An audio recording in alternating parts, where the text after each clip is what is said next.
हॉस्पिटलमध्ये रोज बऱ्याच ऍक्सिडेंट केस येत असतात. त्यात सर्वात कॉमन म्हणजे मशीनमध्ये हात जाऊन दुखापत होणे. दरवर्षी हजारो लोकांचे तर या लाकडं कापण्याच्या मशीनमध्ये हात जाऊन बोट देखील तुटतात.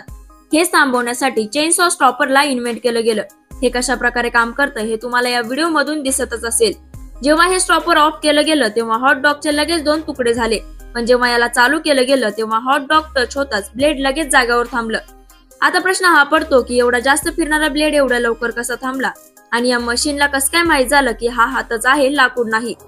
याच्यासाठी ब्लेड मध्ये छोटा 3 व्होल्टचा करंट फ्लो केला जातो. जेव्हा कंडक्टिंग वस्तू जसं की माणसाचा हात ब्लेडला लागतो तेव्हा करंट त्या हातामध्ये जातो.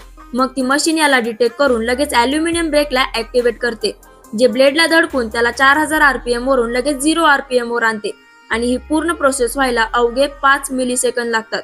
अशाच प्रकारचे माहितीपूर्ण व्हिडिओ तुम्हाला बघायला आवडत असतील तर सबस्क्राईब करा आपल्या YouTube चॅनल ग्रो अँड शोला.